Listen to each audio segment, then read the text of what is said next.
I'm Claire Billingsley, host of Coffee with Claire, and today we are going to talk with Dr. Edward Llewellyn about professional relationships and professional development. Now, we all want to have great relationships at work, and we all want to do our very best. However, we can get in our own way. So join us as we learn from Dr. Edward Llewellyn how to get out of our way and get into that space of being very professional and being happy at work. So welcome back, Dr. Ed. We're so glad to have you here again on Coffee with Claire. Claire, I tell you what, every time I get to come back, I'm just more excited to get to share information with you and your audience, and so it's a real privilege to be here. Well, we are really excited to have you here today because previously we have talked about weight loss, we've talked about healthy lifestyle, we've talked about financial security, personal relationships, and today we are going to talk about professional relationships and professional development. And each one of these conversations has always had intertwined among it the core identity conversation. And so we'll want to make sure that we are reminding the audience briefly about what our core identity is, just in case they hadn't seen any of our previous episodes. So let's start with that. All right. So most people, because they play so many roles in life, become those roles. They become what they do instead of who they are. And so if they're a husband, a father, a son, a mother, a daughter, a wife, an athlete, any of the roles that they play in life, sometimes those become so consuming that they forget who they are. Right. And so it's many times like, I've seen this especially in the case of professional women who are business professionals and their mothers. They get so consumed in their roles that when they have some downtime, they all of a sudden realize they've lost who they are. Yeah, and so that's what we mean by core identity, is who you are as a person, not necessarily how you show up. So one of the most important professional relationships that you can have is with your boss, right? And we all want our boss to like and respect us and appreciate us, but sometimes, like we've learned in previous segments of High Impact Living, sometimes we let old relationship habits map into new relationships. Right. And so, sometimes it's a buildup in our mind, right? It's like if the boss looks at it one time, and it's a really mean glance, and that wasn't even meant for you, we take it personally. Sure. So, all or nothing in a boss, worker relationship really doesn't work for us. No, it doesn't. It doesn't for anybody. So let's talk about specifically salespeople and their direct reports and how that relationship works. Okay. And as you know, Claire, I've worked with a lot of salespeople, helping them increase their sales. Also sales managers. And what I see is the dynamics between the two.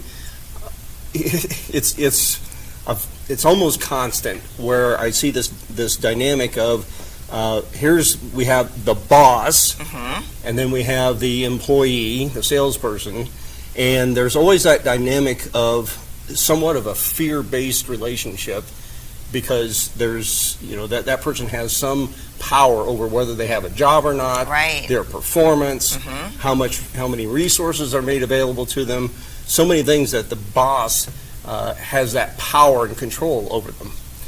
So many times what happens is, like you just said, maybe they're standing in the hallway and the boss and a couple other people are talking, and the boss looks over at them and they get a mean or a stern look, and they immediately impute it. They immediately impute it to themselves, saying, they were looking at me with that bad look. That means they don't like me. That's right.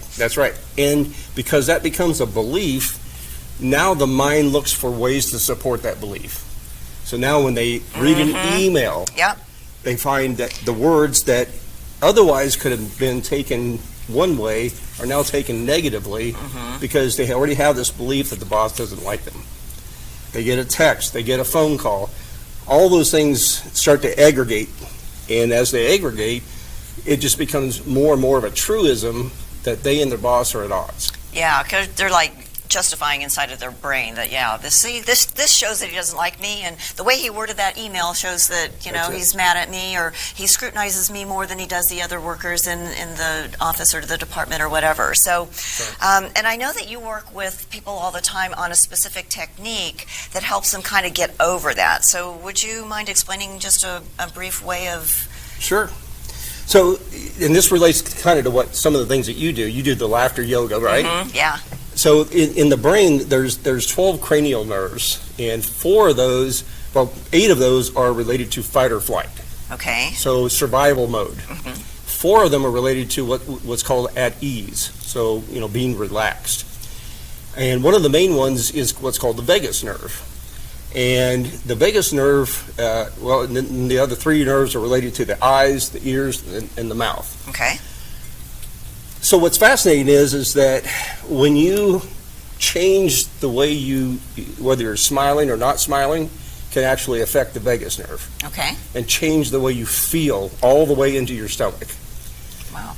And so when a person can laugh at something, it changes their whole perspective, their whole feeling from the inside out about something. So, here's the technique. It's an NLP, or neuro-linguistic programming technique. Mm-hmm. It's called the fast phobia removal. And fast phobia removal. Try to say that 10 times fast. That's it. So if you have a fear, then this works really well. Okay. And I'm just going to go through just the high points of it. Mm-hmm. But basically, you start off. You're sitting in a movie theater. Okay, so we got the screen. Yep, so you have the screen up there, but you're also in the projector booth watching yourself watch the movie. Okay. Now what this does, it creates what's called a double dissociation, so that you don't feel the emotional impact. Okay. So you start off, you've got a small 12-inch black and white TV, and what I ask people to do is to think of the worst case scenario that they've had with their boss. Okay. So maybe it was they were being threatened to be terminated, whatever. 5 minutes before that happened, they were safe. Somewhere around 20 to 30 minutes or so afterwards, they were safe again. Okay. So I asked them to find those 2 spots. Okay. Got the bookends. So now I asked them, play that scenario on that 12-inch black and white TV forward in less than 5 seconds, that entire scenario. Okay. And so they play it forward with the sound on. Again, it's black and white, and they stop when they're safe again. Now I ask them to now look at it as if it's a big IMAX screen, full color, loud sounds, but this time their boss has a bozo clown nose, bozo suit on, squirty flower, talking backwards in Daffy Duck's voice. Oh, okay. And they play the scene backwards. That makes me laugh just thinking about it.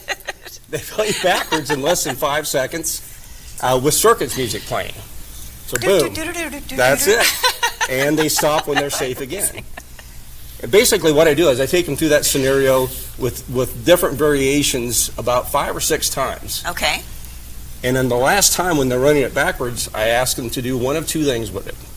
Either cast it off into the sun where it completely is burned up by the sun, or just let it run off into white nothingness. When they're done, they have that same reaction you just had, which is they can't think about their boss without laughing. Yeah. And so all of a sudden, now when they get a text, an email, a phone call, personal interaction, it has no effect. In fact, I always have to warn them, look, just control yourself, because... Yeah, you don't want to laugh at the boss in front of their face. That's it. That's You're it. in big trouble. Then you will be on the bad list. And just like you've experienced with laughter yoga, what this does, it changes the whole dynamics of the body and the mind. It releases endorphins and Absolutely. oxytocin. And now they can have these interactions with their boss and become more productive, and it changes the dynamics between them and their boss. Yeah. So it becomes much more positive. And I'm sure the boss senses this too. It's like, hey, there's a change in Bill. I wonder what's going on with That's that. it. But they don't stop to think what it is. They're just really happy that the changes happen so they can be productive and move forward. And that's something Viktor Frankl said many years ago, was that if you can't change your circumstances, you have to change yourself. Yeah, because that's the only thing you control, right? That's it. Yeah, you can't control anybody else. But that was a really short version of what Dr. Ed walks people through. If you're interested in learning more about it, you can always contact Ed at ed@trans-therapy.com. think.com for more information. So now, Dr. Ed, let's transition into professional development. I feel like that I've been a student of professional development my entire career. I mean, I have read every book, I've taken so many classes, and, I really wanted to take all of that and help people become really good at their job, and I wanted them to enjoy what they were doing when we were working together. Sure. But, you never get it exactly right. It's tough being a leader. So, one of the things that you say in the chapter of your book covering this topic states, do you enjoy your career, your job, or your business?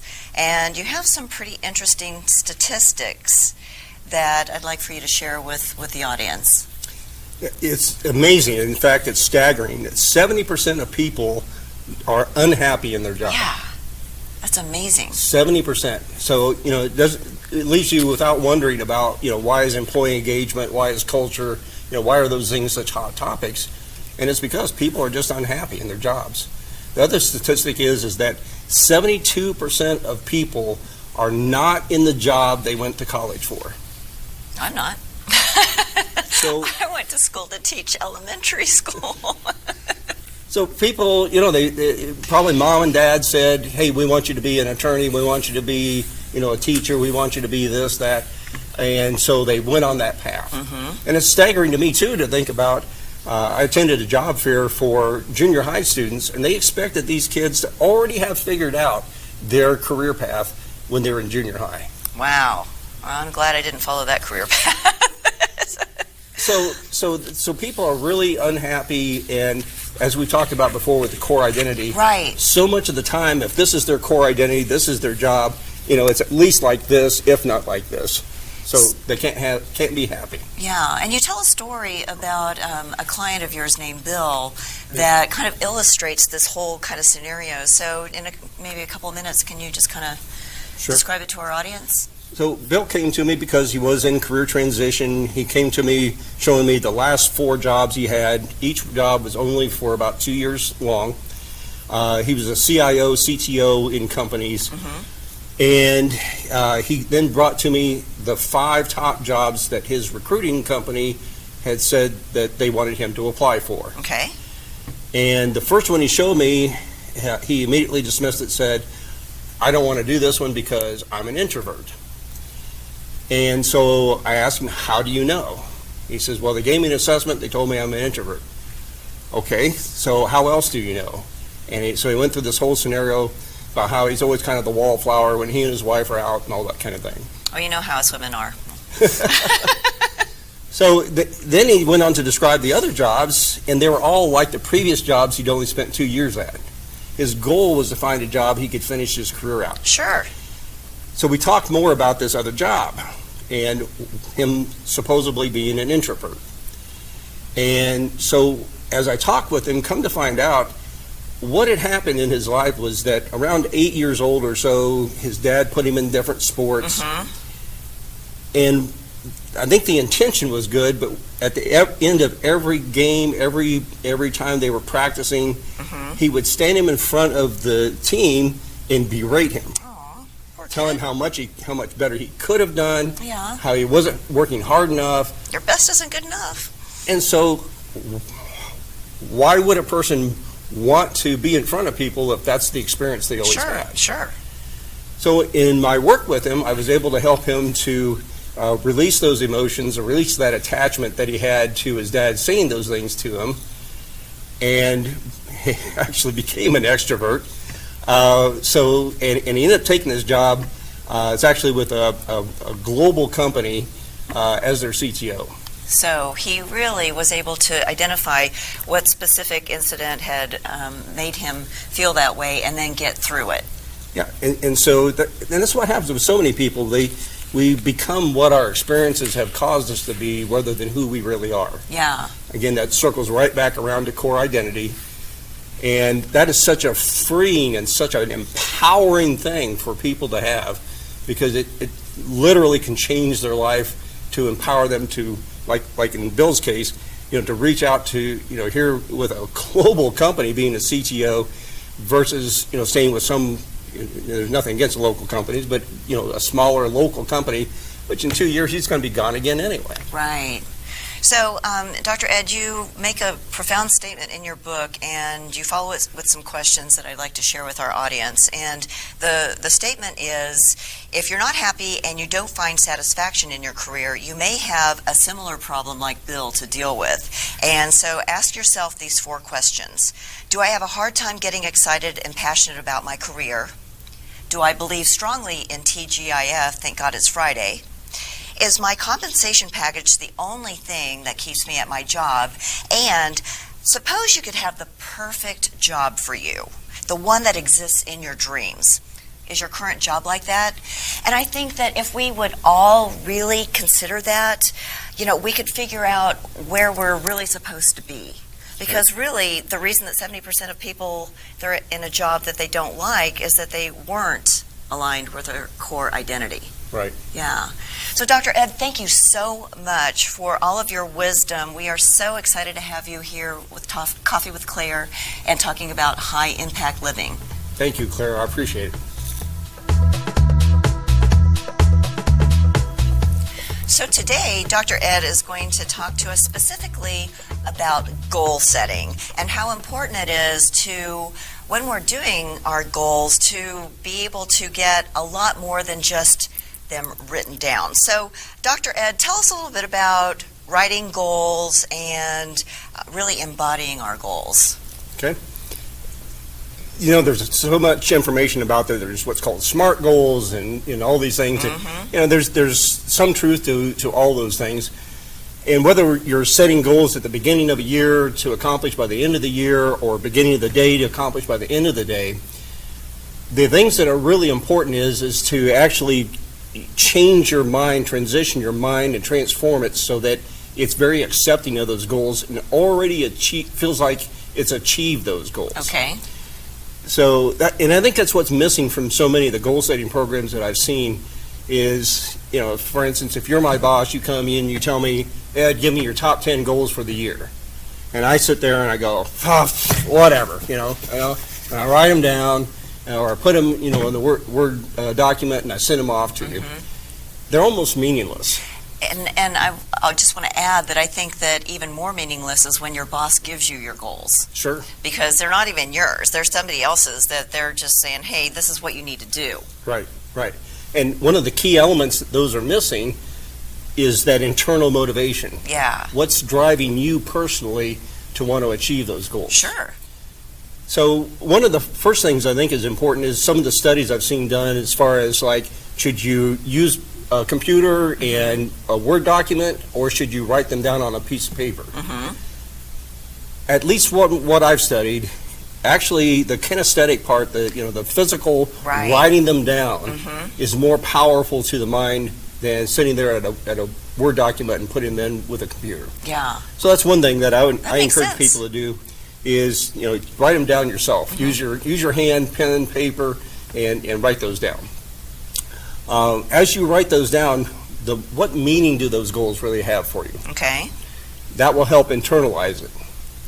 And then projecting yourself into the future as if you've already achieved those. Okay, so visualization. Yep. Okay. Visualization, and more than just, wow, I've got a bank account that's got $1 million in it.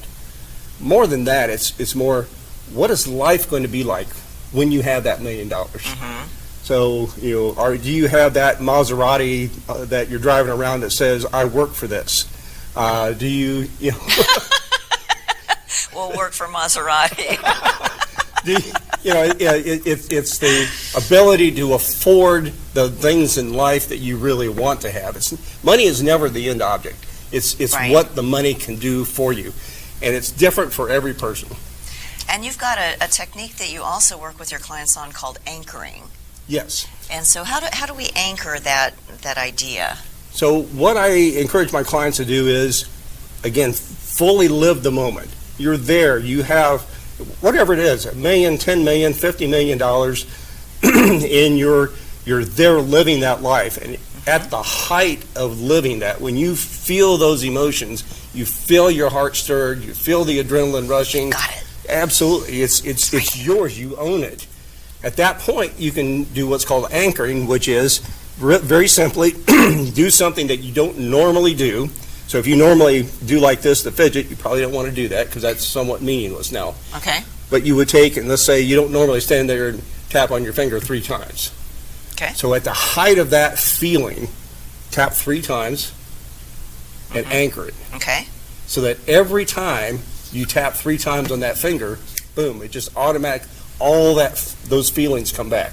All the emotions, all the sensations, all the thoughts, the memories. In fact, I call those future memories because you've already created them, you've already been there, and you bring back with you to this very time and this point in time those feelings, thoughts, emotions, and beliefs. And so whenever you're tapping your finger, what does that do? It's a kinesthetic action. So Kinesthetic again? It causes, well, it's just like someone that you love, and maybe they touch you in a certain way. For instance, they touch you on the shoulder, and every time they touch you on the shoulder, you get a certain feeling. It's the same thing. So you associate that touch with those emotions, those feelings, beliefs, and thoughts. So you want to write down your goals, you want to envision yourself in the future achieving those goals or have already achieved those goals, and then anchor. Yep. All right. Well, thank you, Dr. Ed. We appreciate your help with us in understanding how to best set our goals. Thank you, Claire.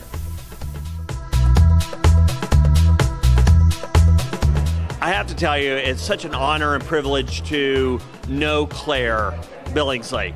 And to be on her show was absolutely fantastic. I do business and life coaching, and I do motivational speaking. So to be with someone like Claire is not only a privilege and an honor, but an absolute blessing. I was able to be on her show and do a program, and I can just tell you a few weeks later that I had calls requesting and even asking me to go speak at their group. So again, thank you, Claire, for everything that you're doing. Thank you for having the vision and the innovation and the creativity to do this fantastic program. If you haven't been on her show, I would absolutely suggest and highly recommend that you would call and get on her agenda. And if you haven't watched it, I would encourage you to sit down and go through several different episodes, and you'll find out how amazing Claire Billingsley is and what a great friend she is as well. Okay, so here are the top 10 things that I learned about professional relationships and professional development. Number 10, personal and professional relationships have the same starting place in our minds. Number 9, it's not productive to have an all or nothing approach in any relationship. Number 8, our interpretations of what someone meant by a look or saying a phrase may be completely inaccurate. Number 7, if you learn to laugh at the person you're having negative thoughts about, it can make you feel better and it won't hurt the other person. Number 6, sadly, 70% of people in the workforce do not like their jobs. Number 5, 72% of the people who have graduated from college are not even in the field for which they attended college. Number 4, understanding your core identity can help you choose a career path that is fulfilling for you. Number 3, it is possible to have your dream job, but you must be willing to let go of old patterns and actually follow your dream. Number 2, there are great techniques that we can learn to help us through some of these ingrained identities or belief systems we have developed in our lifetime. And number 1, just because someone else told you that you can't do something doesn't mean it's true. Thank you so much for watching Coffee with Claire. Again, my name is Claire Billingsley. We are so excited to have you here. Watch us on WBTVN.TV, as well as Apple TV, Roku, and other internet TV carriers. And as always, remember, follow the fun. See you next time.